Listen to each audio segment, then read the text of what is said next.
Assalamualaikum warahmatullahi wabarakatuh.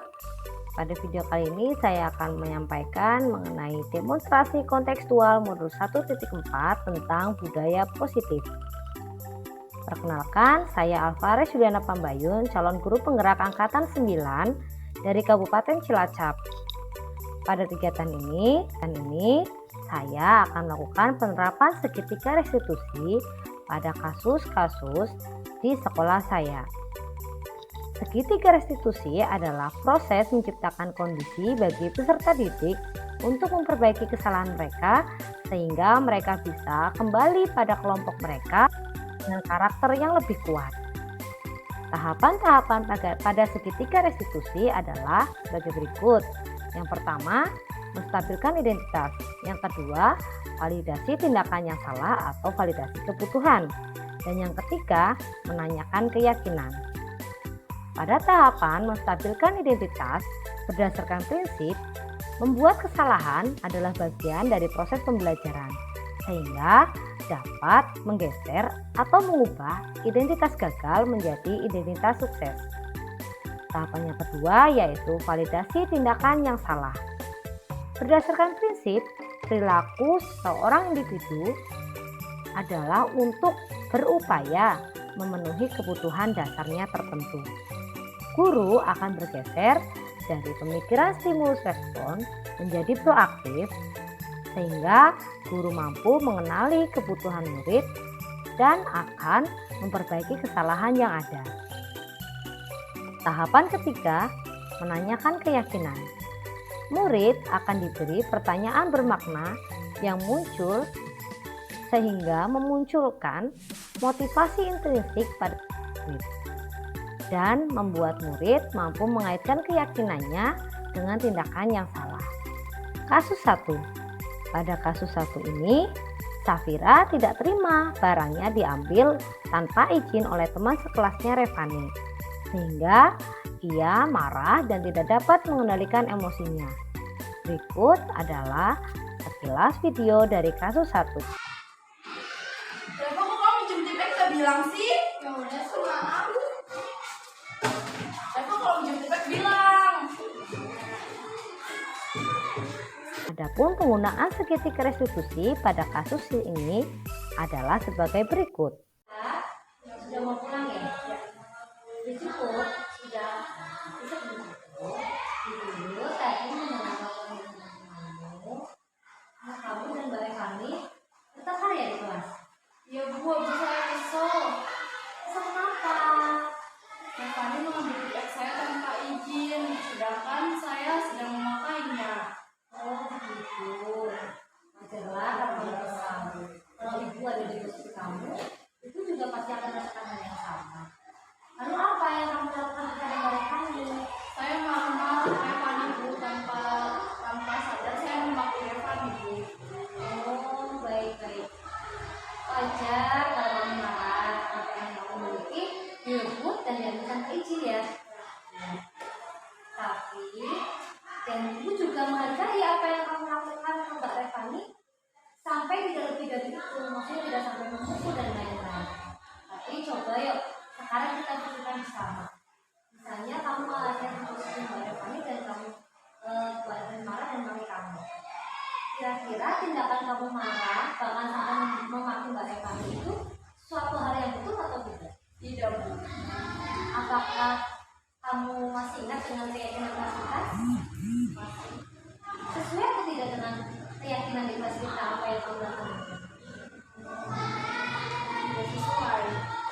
Nah kalau begitu, menurut Mbak Safira, keyakinan kelas mana yang sudah dilanggar oleh Mbak Safira? Paling menghormati anak teman Bu. Ya, betul sekali. Nah, menurut Mbak Safira, menghormati anak teman itu penting atau tidak? Penting Bu. Bagus, berarti Mbak Safira sudah paham ya bahwa saling menghormati itu sangat penting untuk kita.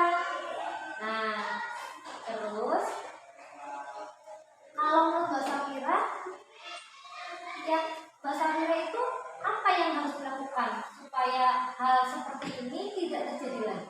Saya harus lebih berusaha sabar Bu. Baik, berarti apa yang harus diperbaiki untuk masalah Mbak Safira dengan Mbak Revani?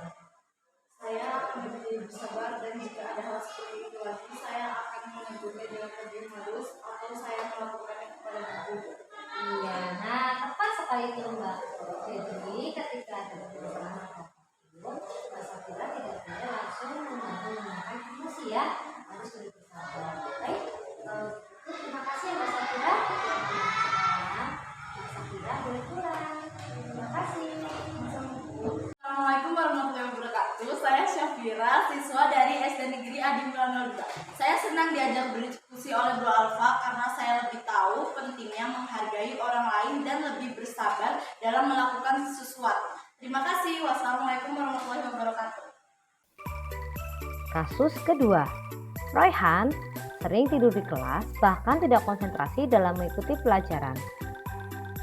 Berikut adalah sekilas video dari kasus kedua.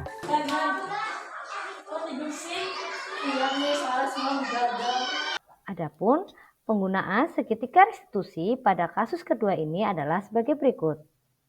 Selamat siang Mas Rehan. Iya. Mas Rehan udah mau pulang? Iya.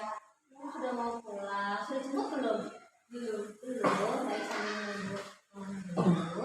Jadi ngobrol sebentar ya, dan Mas Rehan ya. Jadi Mas Rehan tadi kan guru ke sekolah.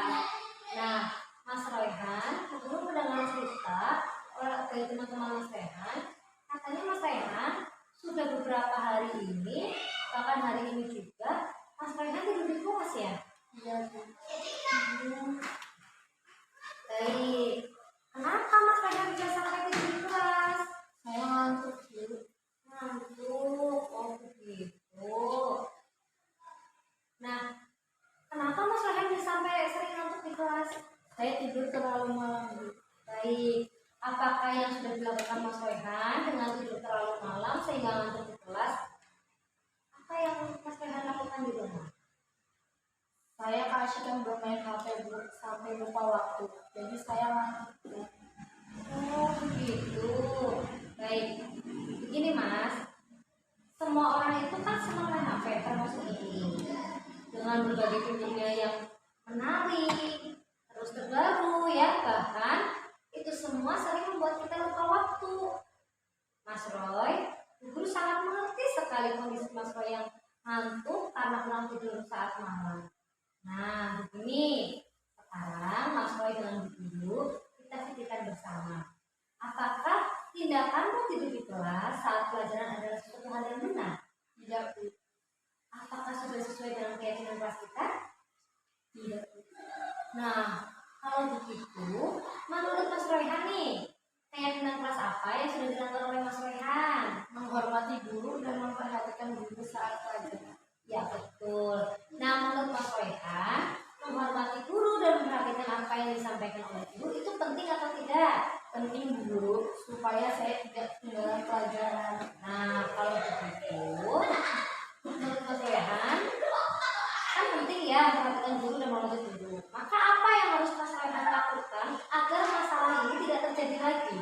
Saya harus mengatur waktu saya bermain HP, belajar, dan istirahat, Bu.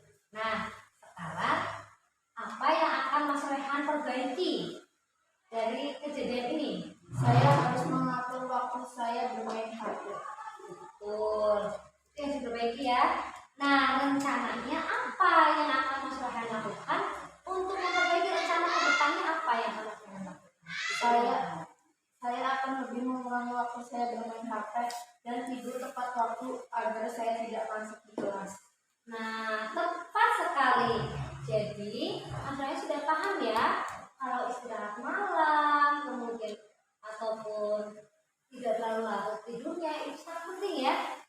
Ya, kalau begitu, Mas Royhan berharap hal ini tidak terjadi lagi. Terima kasih ya Mas Royhan. Silakan Mas Royhan berpulang. Assalamualaikum warahmatullahi wabarakatuh. Saya Rehan dari SD Negeri Adi Mulyono 2. Saya merasa senang diajak berdiskusi mengenai permasalahan yang terjadi pada saya. Dan saya menyadari pentingnya mengatur waktu dan memperhatikan guru di kelas. Terima kasih. Wassalamualaikum warahmatullahi wabarakatuh. Demikian yang dapat saya sampaikan, semoga bermanfaat.